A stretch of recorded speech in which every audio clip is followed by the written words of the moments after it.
പ്രണയമന്താരം. രാജൻ ഒന്നുകൂടെ ശോഭയെ സൂക്ഷിച്ചു നോക്കി. നിങ്ങളെന്താ ഇങ്ങനെ നോക്കുന്നേ? ഉള്ളിലെ തേങ്ങൽ മറച്ചു വെച്ചുകൊണ്ട് ശോഭ ഭർത്താവിനോടായി ചോദിച്ചു. നിന്നെ ഇന്നും ഇന്നലെയും കാണാൻ തുടങ്ങിയതല്ലല്ലോടി. ഓ, അങ്ങോട്ട് മാറി നിൽക്കും മനുഷ്യ. വെറുതെ കിന്നാരിക്കാൻ വന്നേക്കുന്നു. ആ പെങ്കൊച്ചപ്പുറത്തിരിക്കുക. ശോഭ അയാളെ മറികടന്ന് കല്ലുവിൻ്റെ അരികിലേക്ക് പോയി. വെള്ളം എടുത്തുകൊണ്ട് പോയി അവർ ബാത്റൂമിൽ വെച്ചിരിക്കുന്ന ചരുവത്തിൽ ഒഴിച്ചു. കല്ലുവിന് ഇരുന്ന് കുളിക്കുവാനായി ഒരു പഴയ കസേര എടുത്തുകൊണ്ട് ഇട്ടുകൊടുത്തു. ഇപ്പോൾ അവൾ അതിലിരുന്നാണ് കുളിക്കുന്നത്. കാരണം അവൾക്ക് ഓരോ ദിവസം കഴിയുന്തോറും ക്ഷീണം കൂടിക്കൂടി വരുന്നുണ്ട്.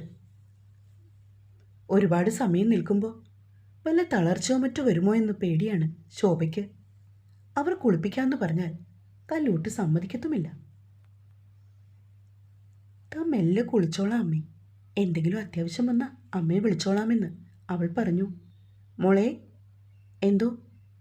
എന്നാൽ കുളിക്കാൻ കയറിക്കോ, അമ്മ വെള്ളം ഒഴിച്ചു. ശോഭ പറഞ്ഞതും കല്ലു കുളിക്കാനായി കയറിപ്പോയി. ശോഭ അപ്പോഴേക്കും താൻ കല്ലുവിന് വേണ്ടി തുന്നിയ നൈറ്റി എടുത്തുകൊണ്ട് വന്ന് അവൾക്ക് കൊടുത്തു. അമ്മ ഇത് തയ്ച്ച് കഴിഞ്ഞായിരുന്നോ? ഉവ്വ്, പാകാണോ നോക്കിയേ മോളെ.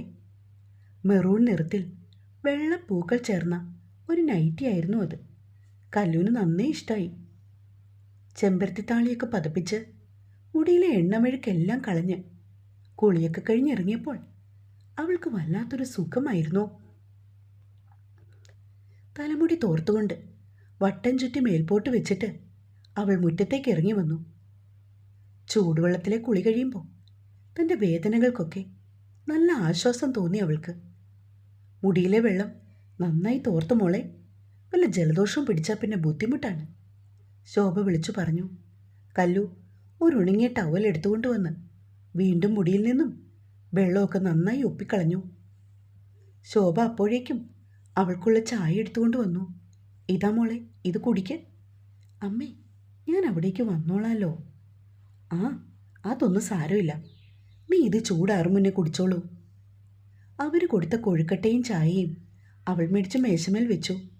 അമ്മ ഇരിക്ക്, മോള് കഴിക്ക്, ഞാൻ അച്ഛനോട് കൊടുക്കട്ടെ. ആ ചെക്കനിത് എവിടെ പോയോ? മുറിവിട്ടിറങ്ങുമ്പോൾ ശോഭ ആരോടെന്നല്ലാതെ പറഞ്ഞു. ഞാനിവിടെ ഉണ്ടമ്മേ, അല്ലാണ്ട് എവിടെ പോകാനാ? ചെരുപ്പ് ഊരിയിട്ടിട്ട് കണ്ണൻ വീടിൻ്റെ ഉള്ളിലേക്ക് കയറി. നിന്നെ തിരക്കി വരാൻ തുടങ്ങുമായിരുന്നു. അവൻ അമ്മയെ ദേഷ്യത്തിലൊന്ന് നോക്കി, എന്നിട്ട് മുറിയിലേക്ക് കയറിപ്പോയി. കല്ലുവാണെങ്കിൽ അവിടെ ഇരുന്ന് ചായ കുടിക്കുകയാണ്. ഇതെവിടെയായിരുന്നു എൻ്റെ കണ്ണേട്ട? എത്ര നേരമെന്ന് വെച്ചാടി ഇവിടെ ഇരിക്കുന്നത്? ഞാനാണെങ്കിൽ ഇങ്ങനെയൊന്നും ഇതുവരെ ഇരുന്നിട്ടില്ല. വെറുതെ ബോറടിച്ചു. വയ്യാതിരിക്കുന്നതല്ലേ ഏട്ടൻ, എന്നിട്ട് വെറുതെ നാട് ചുറ്റാൻ പോയോ? ഓ, എന്ന് പറഞ്ഞാൽ എവിടം വരെ പോയി എന്നോർത്താ. നീ പോയി എനിക്ക് കൂടി ഒരു ചായ എടുത്തിട്ട് വാ. ഒരു കഷ്ണം കൊഴുക്കട്ട എടുത്ത് മുറിച്ച് അവൾ അവൻ്റെ വായിലേക്ക് വെച്ചു കൊടുത്തു. അവനപ്പോൾ അവളുടെ വിരലിൽ ഒന്ന് കടിച്ചു. ദേ കണ്ണേട്ട കൂടുന്നുണ്ട് കേട്ടോ. അവനെയൊന്ന് ദേഷ്യത്തെ നോക്കിയിട്ട് കല്ലു അടുക്കളയിലേക്ക് പോയി. ദിവസങ്ങൾ ഒന്നായി കൊഴിഞ്ഞു പോയിക്കൊണ്ടേയിരുന്നു. കല്ലുവിനിത് 9ാം മാസമാണ്. ക്ഷീണമൊക്കെ കൂടിക്കൂടി വരുന്നുണ്ട്. കാലൊക്കെ നീര് വയ്ക്കാൻ തുടങ്ങി. അച്ഛമ്മയെ 2 ആഴ്ച മുന്നേ കണ്ണൻ പോയി ഇവിടേക്ക് കൂട്ടിക്കൊണ്ടു വന്നു. അവൾക്ക് മാസം തികഞ്ഞിരിക്കുന്നതിനാൽ ഒറ്റയ്ക്ക് കല്ലുവിനെ വീട്ടിലാക്കിയിട്ട് എവിടെയെങ്കിലും പോകാൻ ശോഭയ്ക്കും പേടിയാണ്. അതുകൊണ്ടാണ് അച്ഛമ്മയെ നേരത്തെ തന്നെ കൊണ്ടുവന്നത്. അവർ വന്നതോടെ കല്ലുവിന് ഒരുപാട് സന്തോഷമായി.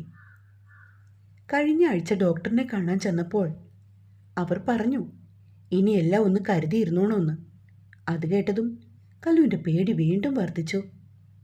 എന്നാൽ ശോഭയും അച്ഛമ്മയുമൊക്കെ അവളെ ആശ്വസിപ്പിക്കും. ഇടയ്ക്കൊക്കെ രാജിയും ശ്രീകുട്ടിയും വിളിക്കും. കണ്ണനാണെങ്കിൽ വീണ്ടും ടിപ്പർ ഓടിക്കാൻ പോകാൻ തുടങ്ങി. ആദ്യമൊക്കെ ശോഭയും കല്ലും അവനെ എതിർത്തു. പക്ഷേ വേറൊരു ജോലിയും കിട്ടാതെ വന്നപ്പോൾ അവൻ അവരെയൊക്കെ കാര്യങ്ങൾ പറഞ്ഞ് മനസ്സിലാക്കിയിട്ട് വീണ്ടും ജോലിക്ക് പോയി തുടങ്ങി. തരക്കേടില്ലാത്ത ഓട്ടോ ഒക്കെ ഉണ്ടവന്. കല്ലുവിൻ്റെ ആശുപത്രി ചെലവിനായി അവൻ പൈസയൊക്കെ സൂക്ഷിച്ചു വെക്കുകയാണ്. അച്ഛമ്മയും കൊണ്ടുവന്നിട്ടുണ്ട് കുറച്ച് കാശൊക്കെ. അവരത് കൊടുത്തപ്പോൾ കണ്ണൻ സ്നേഹപൂർവ്വം നിരസിച്ചു. പ്രസവത്തിനായി ആശുപത്രിയിലേക്ക് പോകുമ്പോൾ ഇനി പൈസയൊക്കെ കൊണ്ടുപോകാമെന്ന് കരുതിയിരിക്കുവാണ് അച്ചമ്മ. അന്നൊരു തിങ്കളാഴ്ചയായിരുന്നു. കണ്ണൻ കാലത്ത് തന്നെ ജോലിക്ക് പോയി. ശോഭയും രാജനും കൂടി മരുന്ന് മേടിക്കാൻ പോയിരിക്കുകയാണ്. അച്ചമ്മയും കല്ലും മാത്രമേ വീട്ടിലുള്ളൂ. അവൾക്ക് കപ്പപ്പുഴുക്കും മത്തിമീൻ കറിയും കഴിക്കാൻ കൊതിയാണെന്ന് പറഞ്ഞപ്പോൾ ശോഭ കാലത്തെ തന്നെ അതെല്ലാം ഉണ്ടാക്കി വെച്ചിരുന്നു. എന്നിട്ടാണ് അവർ പോയത്. കല്ലു ആണെങ്കിൽ കപ്പപ്പുഴുക്കൊക്കെ കഴിച്ചതിന് ശേഷം വെറുതെ പത്രം നോക്കിക്കൊണ്ടിരിക്കുവാണ്. പെട്ടെന്ന് അവൾക്ക് തൻ്റെ വയറ്റിൽ കൊളുത്തി പിടിക്കും പോലെ ഒരു വേദന വന്നു. അല്പം കഴിഞ്ഞത് മാറുകയും ചെയ്തു. അതുകൊണ്ട് അവൾ അതൊന്നും അത്ര കാര്യമാക്കിയില്ല. കുറച്ചു കഴിഞ്ഞതും വീണ്ടും വീണ്ടും ആ വേദന. അവൾ അച്ചമ്മയെ പതിയെ വിളിച്ചു. അവളുടെ മുഖത്തെ ക്ഷീണവും തളർച്ചയും കണ്ടപ്പോൾ അച്ചമ്മയ്ക്ക് എന്തോ പന്തികേട്. അവർ വേഗം തൻ്റെ ഫോണെടുത്ത് കണ്ണനെ വിളിക്കാൻ തുടങ്ങി. പക്ഷെ വണ്ടി ഓടിക്കുന്നത് കൊണ്ട് ഫോൺ ബെല്ലടിച്ചതൊന്നും അവൻ കണ്ടില്ല. അതിനുശേഷമാണ് അവർ ശോഭയെ വിളിച്ചത്. ശോഭയാണെങ്കിൽ ഹോസ്പിറ്റലിൽ തിരക്കായിരിക്കുമെന്ന് കരുതി അവർ വിളിക്കാതിരുന്നതും. പെട്ടെന്ന് ശോഭ കണ്ണൻ്റെ മുതലാളിയെ വിളിച്ചു. കണ്ണനെ വിവരം അറിയിക്കാൻ ആവശ്യപ്പെട്ടു. അപ്പോഴേക്കും കല്ലുവിൻ്റെ വേദന കൂടിക്കൂടി വന്നു. അച്ചമ്മയ്ക്കും പേടിയാകാൻ തുടങ്ങി. അവർ അവളെ ഒരു തരത്തിൽ വേഷമൊക്കെ മാറ്റിച്ചു. വൈകാതെ തന്നെ കണ്ണൻ ബാപ്പുട്ടിയുടെ കാറുമെടുത്ത് വന്നു. വലിയ വയറും താങ്ങിപ്പിടിച്ചിറങ്ങി വരുന്ന കല്ലുവിനെ കണ്ടതും അവന് സങ്കടമായി. ഓടി വന്ന് അവൻ കല്ലുവിനെ തന്നോട് ചേർത്ത് പിടിച്ചു. നിറമിഴികളോടെ അവൾ കണ്ണനെ നോക്കി. പേടിക്കണ്ട കല്ലു, നമ്മുടെ കുഞ്ഞാവയ്ക്ക് വേണ്ടിയല്ലേ. അവൻ കല്ലുവിനെ ചേർത്ത് പിടിച്ചുകൊണ്ടുവന്ന് കാറിലേക്ക് കയറ്റി. പിന്നാലെ അച്ചമ്മയും കയറി. അവൻ വേഗം തന്നെ ഹോസ്പിറ്റലിലേക്ക് വണ്ടി ഓടിച്ചു. പരിശോധിച്ച് നോക്കിയ ശേഷം ഡോക്ടർ പറഞ്ഞു കല്ലുവിനെ വേഗം ലേബർ റൂമിലേക്ക് മാറ്റിക്കൊള്ളാൻ. അവൾക്ക് വേദന കൂടിക്കൂടി വരുന്നുണ്ട്. പതിയെ പതിയെ കരഞ്ഞു തുടങ്ങിയ കല്ലുവിൻ്റെ ശബ്ദം പിന്നെ ഒരു നിലവിളിയായി മാറി. അത് കേട്ടതും കണ്ണന് തൻ്റെ കാലുകൾ കുഴയും പോലെ തോന്നി. കരഞ്ഞുകൊണ്ട് ലേബർ റൂമിലേക്ക് കയറിപ്പോന്ന കല്ലുവിനെ കണ്ടതും അവൻ്റെ കണ്ണുകളും അറിയാതെ നിറഞ്ഞു. അവൻ ശോഭയെ വേഗം തന്നെ ഫോണിൽ വിളിച്ചു. അമ്മേ, എനിക്ക് വല്ലാത്ത പേടി തോന്നുന്നു. അമ്മയൊന്ന് വേഗം വരുമോ? മകൻ്റെ പതറിയ ശബ്ദം കേട്ടതും ശോഭ അവനെ ആശ്വസിപ്പിച്ചു. എടാ മോനെ, നീ ഇങ്ങനെ പേടിക്കാൻ മാത്രം ഒന്നുമില്ല. ആദ്യത്തെ പ്രസവം ആയതുകൊണ്ടാണ്. കല്ലുമൊക്കെ യാതൊരു കുഴപ്പവും വരില്ല. ഞാനും അച്ഛനും അങ്ങോട്ട് വന്നുകൊണ്ടിരിക്കുവാ. രാജി ശ്രീകുട്ടിയൊക്കെ അവിടെ എത്താറായിട്ടുണ്ടടാ. അവർ മകനെ ആശ്വസിപ്പിച്ചു. അച്ചമ്മയാണെങ്കിൽ മൂകമായി പ്രാർത്ഥിച്ചുകൊണ്ടിരിക്കുകയാണ് ലേബർ റൂമിൻ്റെ വാതിൽക്കലുള്ള കസേരയിൽ. കുറച്ചു കഴിഞ്ഞതും രാജി വന്നു. സുമേഷും ഒപ്പമുണ്ട്. കണ്ണിൻ്റെ ടെൻഷൻ കണ്ടതും രാജി അവനെ കളിയാക്കി. എടാ, നീ ഇങ്ങനെ പേടിക്കാനൊന്നുമില്ല. കുറച്ചു കഴിഞ്ഞ് കല്ലും കുഞ്ഞുമൊക്കെ സുഖമായിട്ട് ഈ റൂമിൽ വന്ന് കിടക്കും. അവളെ നോക്കി അവൻ ചെറുതായി ഒന്ന് ചിരിച്ചു. അവൾ ഭയങ്കര കരച്ചിലായിരുന്നടി. അതാണ് എനിക്ക് ഇത്ര വിഷമം. കല്ലുവിന് അല്പം ടെൻഷനുണ്ടടാ. അതുകൊണ്ടാ. ഒക്കെ മാറിക്കോളും കുഞ്ഞിനെ കണ്ടു കഴിയുമ്പോൾ, രാജി അവനോട് പറഞ്ഞു. അമ്മയൊന്ന് വേഗം വന്നിരുന്നെങ്കിൽ. കണ്ണൻ്റെ വാച്ചിലേക്ക് നോക്കി. അമ്മ ഒരു 10 മിനിറ്റിനുള്ളിൽ വരും. ഞാൻ വിളിച്ചപ്പോൾ ഇവിടെ എത്താറായി എന്നാ പറഞ്ഞത്. അവൻ ആ മുറിയിലൂടെ അങ്ങോട്ടും ഇങ്ങോട്ടും നടന്നു. കുറച്ച് കഴിഞ്ഞതും ശ്രീകുട്ടി വന്നു. എപ്പോഴാണ് ഏട്ടാ ആശുപത്രി വന്നത്?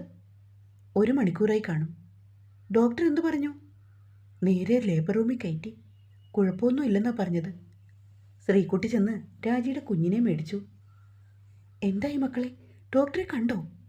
തിടുക്കത്തിൽ അവിടേക്ക് വന്ന ശോഭ മക്കളോടായി ചോദിച്ചു. കയറ്റിയിട്ട് അധികം നേരായില്ലമ്മേ. കുറച്ച് കഴിയുമ്പോൾ നമുക്ക് നഴ്സുമാരോട് ആരോടെങ്കിലും ചോദിക്കാം. അച്ഛനെ സുമേഷേട്ടനെങ്കിൽ വീട്ടിൽ കൊണ്ടുപോയി ആക്കട്ടെ അല്ലേ? രാജി അഭിപ്രായപ്പെട്ടു. വേണ്ട മോളെ, കുഞ്ഞിനെ കണ്ടിട്ടേ ഞാൻ പോന്നുള്ളൂ. രാജൻ അവിടെ കിടന്ന ഒരു കസേരയിലിരുന്നു. അളിയനെങ്കിൽ പൊയ്ക്കോ, വെറുതെ ഓട്ടം കളയണ്ട. കണ്ണൻ സുമേഷിനെ നോക്കി. കുഴപ്പമില്ല കണ്ണ, അച്ഛൻ പറഞ്ഞ പോലെ കുഞ്ഞുവാവെ കണ്ടിട്ട് പോകാം. മണിക്കൂറുകൾ ഇഴഞ്ഞു നീങ്ങി. കല്ലുവിന് വേദന കൂടിക്കൂടി വരുന്നുണ്ട്.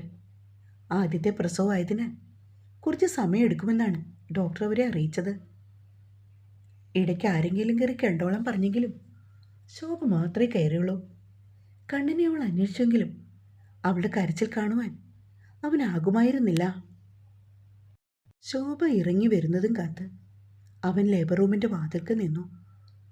അല്പസമയം കഴിഞ്ഞപ്പോൾ അവർ കല്ലുവിനെ കണ്ടിട്ട് വെളിയിലേക്ക് വന്നു. അവരുടെ കണ്ണുകളൊക്കെ നിറഞ്ഞാണ് ഇരിക്കുന്നത്. അമ്മേ, അവൾക്ക് എങ്ങനെയുണ്ട്? അങ്ങനെ കിടക്കുന്നു മോനെ. വേദന വന്നും പോയി നിൽക്കുവാണെന്ന് സിസ്റ്റർ പറഞ്ഞു. എൻ്റെ കുഞ്ഞു മടുത്ത് കാണുമല്ലേ ശോഭെ? എത്ര നേരമായി തുടങ്ങിയിട്ട്? അച്ചമ്മ കരയുവാണ്. നല്ല വേദന വരാൻ തുടങ്ങിയിട്ട് അധികം ആയിട്ടില്ലെന്നാണ് അവർ പറഞ്ഞത് അച്ചമ്മേ. എൻ്റെ ദൈവമേ, ഒരുപാട് കഷ്ടപ്പെടുത്തല്ലേ. കണ്ണൻ മൂകമായി പ്രാർത്ഥിച്ചുകൊണ്ടിരുന്നു. ഒരുപാട് സമയം എടുക്കുമോ അമ്മേ? അവൻ വീണ്ടും ചോദിച്ചു. ഇല്ലെന്നാ അവർ പറഞ്ഞത്. കാലത്തെ 10:30 കയറ്റിയതാണ്. നേരം ഇപ്പം 6 മണിയായി. എടാ, ഇത് ആദ്യത്തെ ആയതുകൊണ്ടാ. സാരമില്ല, പെട്ടെന്നെല്ലാം കഴിയും. നീ ടെൻഷൻ ആവാതെ. രാജീവെന്ന് അവനെ സമാധാനിപ്പിച്ചു. സമയം കടന്നു പോയിക്കൊണ്ടേയിരുന്നു. എല്ലാവരും കല്ലിനു വേണ്ടി പ്രാർത്ഥനയാണ്. ഇടയ്ക്ക് ഒരു തവണ രാജിയും അച്ചമ്മയും അവളെ കയറി കണ്ടു. അവരെ കണ്ടതും കല്ലു ഭയങ്കര കരച്ചിൽ. അത് കണ്ട് സഹിക്കാനാവാതെ അച്ചമ്മയും രാജ ഇറങ്ങി വന്നു. അച്ചമ്മയ്ക്കപ്പോൾ ഒരു തളർച്ചയ്ക്ക് അനുഭവപ്പെട്ടു. എന്നിട്ട് അവരെ റൂമിലാക്കിയിരിക്കുകയാണ് ശോഭയും ശ്രീകുട്ടിയും ഒക്കെ. എല്ലാവർക്കും കുടിക്കുവാനായി ചായയൊക്കെ മേടിച്ചുകൊണ്ട് വന്നു സുമേഷ്. അപ്പോഴേക്കും കണ്ണനൊഴുകി എല്ലാവരും അത് കുടിച്ചു. കാരണം കാലത്തെ വന്നതാണ് അവരൊക്കെ. ആകെ മടുത്തിരുന്നപ്പോഴേക്കും കണ്ണന് മാത്രം ഒരിറ്റ് വെള്ളം പോലും ഇറങ്ങിയില്ല. കല്ലിനു വേണ്ടി പ്രാർത്ഥിച്ചുകൊണ്ട് അവൻ അപ്പോഴും ഇരിക്കുകയാണ്. രാത്രി 8 മണിയായി കാണും. ഒരു സിസ്റ്റർ ഇറങ്ങി വന്നു. കാളിന്തിയുടെ കൂടെ ആരാ ഉള്ളത്? കണ്ണൻ വേഗം അവിടേക്ക് ഓടി. കാളിന്തി പ്രസവിച്ചു. പെൺകുട്ടിയാണ് കേട്ടോ. കണ്ണനാണെങ്കിൽ ഇരുമിഴികളും തുടച്ചുകൊണ്ട് അവരെ നോക്കി തലകുലുക്കി. അവൻ വേഗം റൂമിലേക്ക് ചെന്നു. എല്ലാവരും അവിടെ ഇരിക്കുകയാണ്. കുഞ്ഞുണ്ടായി വിവരം അറിഞ്ഞതും അവരൊക്കെ ഓടി വന്നു. അല്പസമയം കഴിഞ്ഞപ്പോൾ വെളുത്ത ടവലിൽ പൊതിഞ്ഞുകൊണ്ട് ഒരു കുഞ്ഞുവാവെ അവർ പുറത്തേക്ക് കൊണ്ടുവന്നു. അച്ചമ്മയെ കൊണ്ടാണ് അവരെല്ലാവരും കുഞ്ഞിനെ ഏറ്റുവാങ്ങിച്ചത്. ഒരു പനിനീർ മൊട്ട്. മുഖം മാത്രമേ കാണത്തുള്ളൂ. ബാക്കിയൊക്കെ പൊതിഞ്ഞു വെച്ചിരിക്കുകയാണ്. കണ്ണം മെല്ലെ കുഞ്ഞിൻ്റെ കവിളിൽ ഒന്ന് തൊട്ടു. അപ്പോഴേക്കും അവിടെ ആകെ ചുവന്നു വന്നു. കൺമണി. അവൻ കുഞ്ഞിനെ അച്ചമ്മയുടെ കയ്യിൽ നിന്നും മേടിച്ച് മെല്ലെ വിളിച്ചു. അവൻ്റെ ശബ്ദം തിരിച്ചറിഞ്ഞതും കുഞ്ഞി കണ്ണുകൾ ഒന്ന് ചിമ്മി. അത് കണ്ടതും എല്ലാവരും ചിരിച്ചു. സിസ്റ്റർ, കാളന്തി. കണ്ണൻ അവരെ നോക്കി. കുഴപ്പമില്ല, അമ്മ സുഖമായിരിക്കുന്നു. 2 മണിക്കൂർ കഴിഞ്ഞ് റൂമിലേക്ക് കൊണ്ടുവരും. കുഞ്ഞിനെ തിരികെ വാങ്ങുമ്പോൾ അവരറിയിച്ചു. കാളിന്തിയെ കയ്യിലേക്ക് മേടിച്ച അതേ അവസ്ഥയിലായിരുന്നു അച്ചമ്മ. അപ്പോഴും ഇതേപോലൊരു വൈകുന്നേരമാണ് അവളെ തനിക്ക് കിട്ടിയത്. ഇന്ന് അവളും ഒരമ്മയായിരിക്കുന്നു. അച്ചമ്മ കണ്ണുകൾ തുടച്ചു. പിന്നീട് എല്ലാവരെയും വിളിച്ചറിയിക്കലായിരുന്നു. കണ്ണൻ ആഗ്രഹിച്ചതുപോലെ തന്നെ അവന് ഒരു പെൺകുഞ്ഞിനെ ഈശ്വരൻ തന്നതിൻ്റെ സന്തോഷത്തിലാണവൻ. അവളെ ഒന്ന് കയറി കാണാൻ പറ്റുമോ അമ്മേ? ഇത്രയും നേരം നിനക്ക് കാണണ്ടായിരുന്നല്ലോ. പേടിയല്ലായിരുന്നോ? ഇനി റൂമിലേക്ക് കൊണ്ടുവരട്ടെ. ശോഭ അവനെ കളിയാക്കി. സുമേഷ് പോയി ലഡുവും ചോക്ലേറ്റും ഒക്കെ മേടിച്ചുകൊണ്ട് വന്നു. 10:30 കഴിഞ്ഞു. അവളെ റൂമിലേക്ക് കൊണ്ടുവന്നപ്പോൾ കല്ലുവിനെ കണ്ടു കഴിഞ്ഞാണ് സുമേഷിൻ്റെ വണ്ടിയിൽ എല്ലാവരും കൂടി വീട്ടിലേക്ക് പോയത്. ശ്രീകുട്ടി സുനീഷുമായിട്ട് നേരത്തെ പോയിരുന്നു. നാളെ കാലത്തെ അവൾ എത്താമെന്ന് പറഞ്ഞു. ശോഭയും കണ്ണനും ഹോസ്പിറ്റലിൽ നിന്നു. കല്ലുവിന് കുടിക്കുവാനായി ചായയൊക്കെ മേടിച്ചു കൊണ്ടുവന്ന് വെച്ചിട്ടുണ്ടവൻ. അവളെ താങ്ങിപ്പിടിച്ച് ചാരിയിരുത്തിയിട്ട് കണ്ണൻ അവൾക്ക് ചായ പകർന്നു കൊടുത്തു. ഒരുപാട് വേദനിച്ചോ? അവൻ ശബ്ദം താഴ്ത്തി ചോദിച്ചു. അവൾ അത് കേട്ടതും ഒന്ന് കണ്ണു ചിമ്മി കാണിച്ചു. അവളുടെ മുഖമൊക്കെ വല്ലാതാണ് ഇരിക്കുന്നത്. ഒരുപാട് കരഞ്ഞുവെന്നുള്ളത് അവളെ കണ്ടാലേ അറിയാം. കണ്ണൻ അവളുടെ കൈത്തണ്ടയിൽ മെല്ലെ വിരലൊടിച്ചു. അവളെ ഒന്ന് ചേർത്ത് പിടിച്ച് ആ കവളിലൊന്ന് അമർത്തി ചുംബിക്കണമെന്ന് അവന് വല്ലാത്ത ആഗ്രഹമുണ്ട്. പക്ഷെ അമ്മ നിൽക്കുന്നു. കുഞ്ഞ് ചെറുതായൊന്ന് കരഞ്ഞു. കൺമണി. അവൻ അല്പം ഉറക്കെ വിളിച്ചുകൊണ്ട് കുഞ്ഞിനെ എടുത്തു. കല്ലുവിനെയും കുഞ്ഞിനെയും ഡിസ്ചാർജ് ചെയ്ത് കണ്ണനും ശോഭയും കൂടി വീട്ടിലേക്ക് കൊണ്ടുവന്നു. അച്ചമ്മയും രാജനുമൊക്കെ അവരെ കാത്തിരിക്കുവാണ്. 1 മണിയായി അവരെത്തിയപ്പോൾ. കുഞ്ഞുവാവ വന്നതോടെ വീടാകെ ഉണർന്നു. എല്ലാവരും അതീവ സന്തോഷത്തിലാണ്. അടുത്ത വീട്ടിലെ കുറച്ച് ചേച്ചിമാരൊക്കെ അമ്മയും കുഞ്ഞിനെയും കാണാൻ വന്നു. കല്ലുൻ്റെ മാറിൽ ഒരു തോർത്തൊക്കെ ഇട്ടാണ് അച്ചമ്മ അവളെ ഇരുത്തിയിരിക്കുന്നത്. ഇതെന്താ ഇങ്ങനെ മൂടിപ്പൊതിച്ചിരിക്കുന്നേ? ഇടയ്ക്ക് കണ്ണൻ അവളോട് ചോദിച്ചു. അച്ചമ്മ പറഞ്ഞു കണ്ണ് തട്ടാതിരിക്കാനാണെന്ന്. അവനൊന്നും മനസ്സിലായില്ല. കുഞ്ഞിന് പാലൊക്കെ കൊടുത്തിരിക്കുമ്പോൾ ആരെങ്കിലും കയറി വന്നാലോ, അതുകൊണ്ടാ. ഓ അങ്ങനെ. ഞാൻ വരുന്നോണ്ട് കുഴപ്പമുണ്ടോ? അവൻ അവളെയൊന്ന് നോക്കി. ദേ കണ്ണേട്ടാ, കളിക്കാതെ പോ, അച്ചമ്മ എങ്ങാനും കാണും. അവൾ അവനെ നോക്കി കണ്ണുരുട്ടി. തുടരും.